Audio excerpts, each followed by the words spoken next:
Okay, I just want to do a quick video on my new loadmaster. I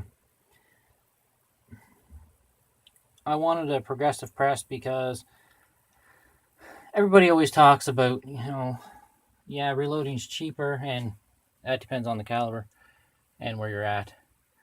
But what's your time worth? Well, I decided a few months ago that I still want to reload, but I don't want to spend all day out here doing it. So I picked up a used Pro 1000.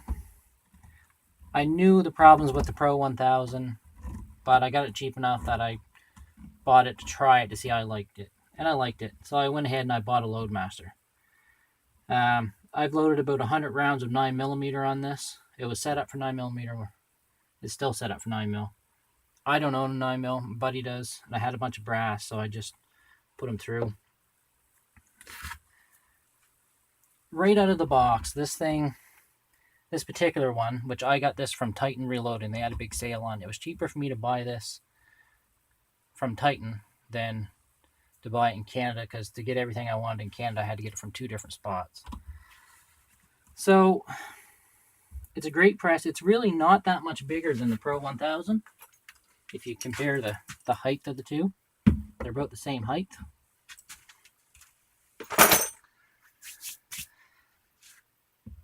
But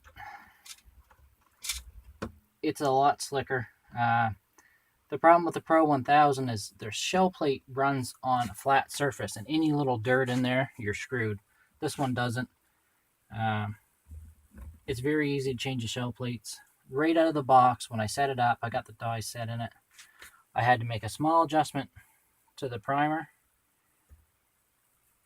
I had to tighten up a couple of screws, and which ones? These up here. These two weren't turned all the way in, and you can't see them over there, but the guide for the case feeder, I had to tighten up the 2 screws on that.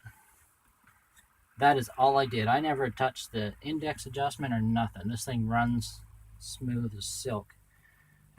One of the videos I watched, it showed they have an oil reservoir. They must have gotten rid of that recently because mine doesn't have it. It does have 4 grease nipples, 3 on this side, 1 on the other. It's a great little press. It really is. And I'm just going to run a few rounds. And this has just been sitting here. I haven't really done anything to it. It has primers in it.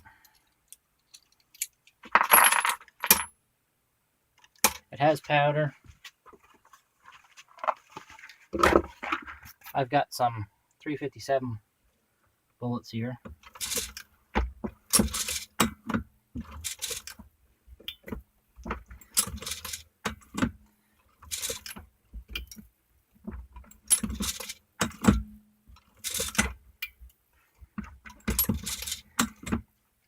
Another good thing about this press, you can see the powder in here. Now, like I say, this is a 357 bullet. I got 2 different sizing dies here. That one's going to seat it. This one will size bullet case and everything.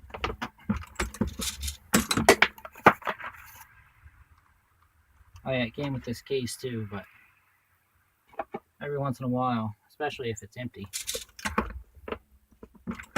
the bullets bounce out.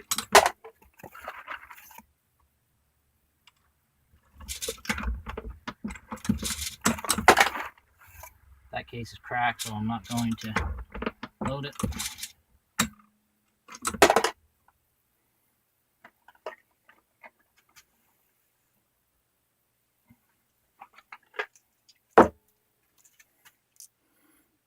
There's some completed rounds. 9mm. Pretty quick. I bought more than just the press. I bought the press set up for 9mm. I didn't know it came with a blast shield, so I ordered another one. So I got 2 blast shields, but I have no case collator for the top of my tubes. I bought shell plate and the large primer feed, so I can load 44 Magnum. I bought a bullet mold, something else. I can't remember what the last thing was, and it was $6.50 Canadian. I'm happy with the purchase, so when I get loading some more, I'll show some more, but first impressions and setup, it's all good for me.